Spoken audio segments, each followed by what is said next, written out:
Mesdames, Mesdemoiselles et Messieurs, bonsoir à toutes et à tous. Soyez encore une fois les bienvenus. Vous êtes sur la tribune d'éveil des consciences. La tribune qui vous donne l'information en temps réel, la tribune qui vous décortique l'actualité à 360 degrés. C'est nulle part ailleurs, c'est ici. Soyez encore une fois les bienvenus. Alors, à la une de l'actualité internationale, c'est très chaud à Wuhledar. Wuhledar qu'on appelle autrement Ogledar.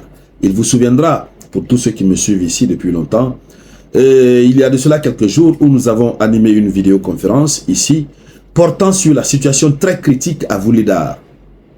Wuhledar, où les troupes russes sont entrées par un chemin sur lequel les troupes ukrainiennes ne pensaient pas. Donc les troupes ukrainiennes ont été prises par surprise.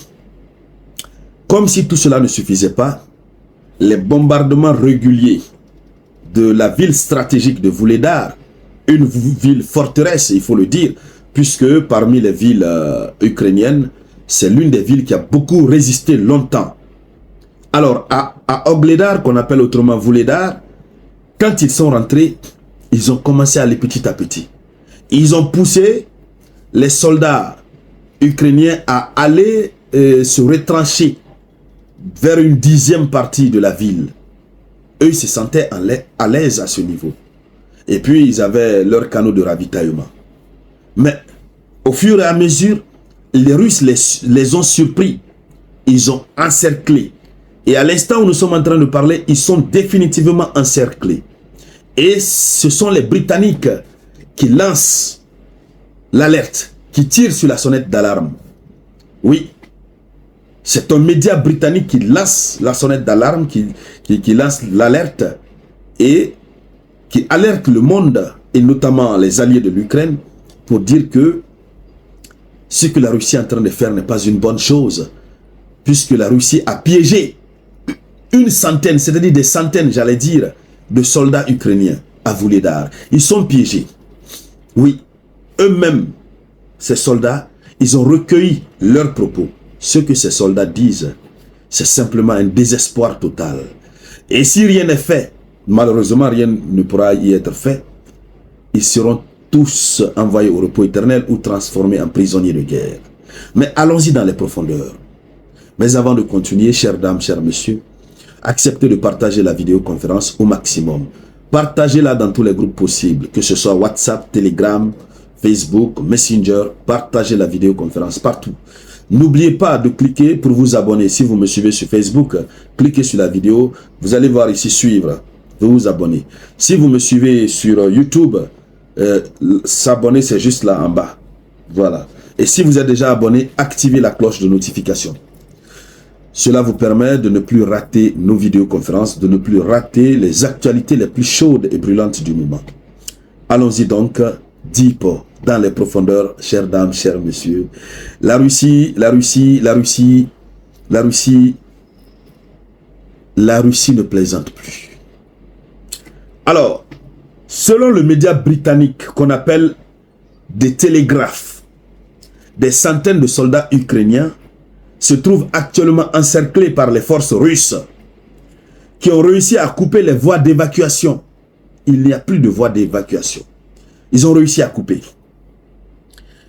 Et ils ont réussi à restreindre l'approvisionnement en ressources essentielles. Ils ont restreint. Là, ils n'ont pas coupé. On les laisse au moins la latitude de manger quelque chose. Et donc, le média britannique nous dit que cette manœuvre d'encerclement témoigne d'une stratégie russe visant à isoler et à affaiblir progressivement les positions ukrainiennes. Plutôt que de lancer des assauts frontaux coûteux en hommes, c'est-à-dire la nouvelle stratégie de la Russie. Au lieu, ils voient que les gens là sont là-bas, au lieu de les affronter face à face, ça va les coûter en hommes, puisque quand il y aura des échanges de guns, quand il y aura des échanges de tirs, il y aura des dommages collatéraux, il y aura des pertes du côté ukrainien, il y aura aussi des pertes du côté russe. Donc la Russie tient à ses soldats, ils ne veulent pas de pertes. Et puis, dans tout ce qu'ils font, ils mettent l'humanisme dedans. Et ils ont donc coupé les voies. Il n'y a pas où partir, comme ce qu'ils ont fait à Kursk. les forces ukrainiennes sont isolées, sont affaiblies. Mais tout ça là, c'est petit. Le média britannique de Télégraphe pointe du doigt le fait que Vuhledar ne devrait pas tomber. Puisque la chute de Vuhledar, sa chute, va représenter à la fois une victoire symbolique pour la Russie, d'une part, mais d'autre part, ça va représenter un choc psychologique non négligeable pour les troupes ukrainiennes. Puisque Vuhledar, si Vuhledar tombe, l'axe routier, je crois est-ouest dans le Donbass, sera libre. La Russie sera libre désormais de circuler comme bon lui semble et pour pouvoir mener ses opérations futures. Ce sont les Britanniques eux-mêmes qui sont en train de donner cette précision. Tellement que c'est chaud. Allons-y encore un peu plus dans les profondeurs. Mais s'il vous plaît, partagez cette vidéoconférence au maximum. Partagez-la. Cliquez sur le bouton partager. Partagez la vidéoconférence au maximum. Oui. Alors, qu'est-ce qu'il faut dire à ce sujet? Et donc, c'est une ville forteresse ukrainienne. Vuhledar est une ville forteresse en raison de sa résistance. Elle occupe une position stratégique sur les hauteurs, surplombant un axe routier est-ouest. Crucial. Sa perte offrirait aux forces russes un avantage tactique important pour les futures opérations dans la région du Donbass. Ce sont les Britanniques qui parlent. De plus, une telle victoire russe pourrait avoir un impact psychologique non négligeable, remettant en question la capacité de l'Ukraine à maintenir ses lignes de défense face à la pression continue de l'armée russe. Alors, il y a un témoignage qui a été fait sur le terrain. Un témoignage fait par des soldats ukrainiens sur le terrain.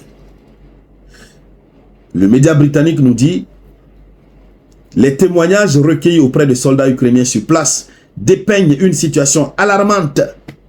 Les stocks de nourriture, de munitions et de carburant s'amenuisent rapidement, compromettant la capacité de résistance à long terme des troupes encerclées. Donc ces troupes ne pourront pas tenir longtemps, puisque la nourriture, les munitions, tout est fini. Et la voie prévue pour les ravitailler, ça aussi, c'est... Les Russes ont bloqué. Alors, qu'est-ce qui se passe concrètement? Les tentatives d'évacuation se font au péril de la vie des soldats. C'est-à-dire, quand ils veulent évacuer, faire sortir un certain nombre de personnes, c'est au risque de leur vie, puisqu'ils sont encerclés. Le taux de perte lors des opérations d'exfiltration souligne la précarité des positions ukrainiennes et l'efficacité du dispositif d'encerclement mis en place par les forces russes. Voici ce que les Britanniques disent.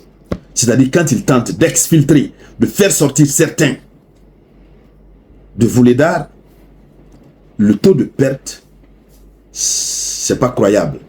Et cela permet de découvrir clairement l'affaiblissement des positions ukrainiennes, mais surtout, le média britannique le précise, mais surtout ça permet de comprendre l'efficacité, de constater l'efficacité du dispositif d'encerclement mis en place par les forces russes. Oui, c'est de cela qu'il s'agit. Voici ce qui est en train de se passer, mesdames, mesdemoiselles et messieurs. Nous suivons à la loupe la situation à Vuhledar. Nous la suivons. Nous allons voir ce qui va en découler. Et donc, chères dames, chers messieurs, voici ce qu'il faut dire à ce sujet. Vuhledar est déjà presque tombé. Mais nous allons continuer de suivre tout ce qui va en découler. On reviendra encore une fois ici sur la tribune d'éveil des consciences pour pouvoir épiloguer là-dessus. Merci donc à toutes et à tous. N'oubliez pas de vous abonner sur la chaîne Le Samouraï Théa. N'oubliez pas de vous abonner et d'activer la cloche de notification.